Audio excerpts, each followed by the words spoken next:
Got somebody ghosting you? It's the worst feeling in the world, isn't it? Someone that you love, someone that's important to you, all of a sudden ignoring you. Well, here's three things that the person who is ghosting you needs from you right now. Number one, they need the truth. They need to know that you know and that it's not okay with you. Now say it gently, say it humbly, but say it. Text them, call them, drop by their house, swing by their cubicle and say, "Hey, I'm not cool with the fact that we're not okay. Can we do something about that?" Which leads me to the second thing. What they need is an invitation.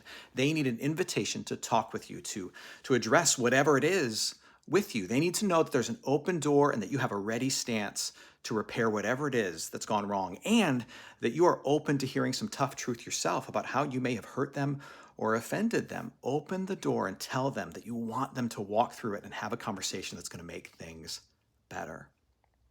And then the third thing they need is space.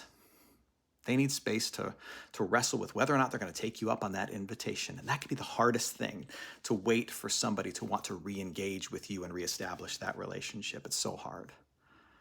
While you give them space, there's two other things that you can do. Number one, you can pray for them. They're probably struggling. No, they are struggling. Otherwise, they wouldn't be ghosting you.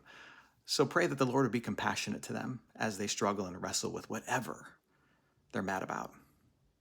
And number two, tell yourself as kind of a story as you possibly can about them.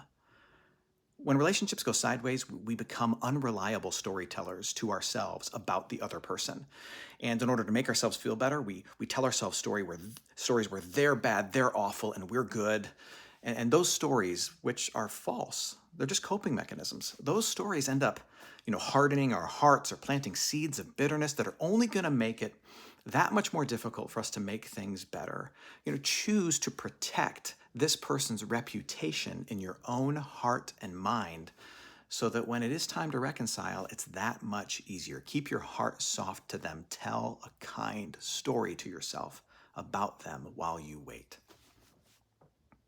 It just so happens that these three things are things that God gives to us when we ghost him. You see, we go silent on him for long periods of time. We ignore that relationship, we shut him out, and yet what does he offer us? He offers us truth. He tells us through his word and through his people that he does not want to be pushed away by us, that he longs to have a right and good relationship with us. And then he gives us an invitation. He tells us over and over again, you can come to me, and I will be receptive to whatever it is that you have to bring. And then he gives us space. And he waits. He waits for us to return to him. And while he waits on us, he tells a good story about who we are. Because of faith in Jesus Christ, his son, we are covered in the eyes and in the mind of God with grace and mercy. And so when he thinks about us who have wandered away and who are ghosting him, he tells himself a positive story about you and about me. He says, they're still my son, they're still my daughter. And no matter what it is that they're wrestling with, because they're covered in the mercy and grace of Jesus Christ, I will welcome them back home. And then he waits for us to arrive. May you do the same thing.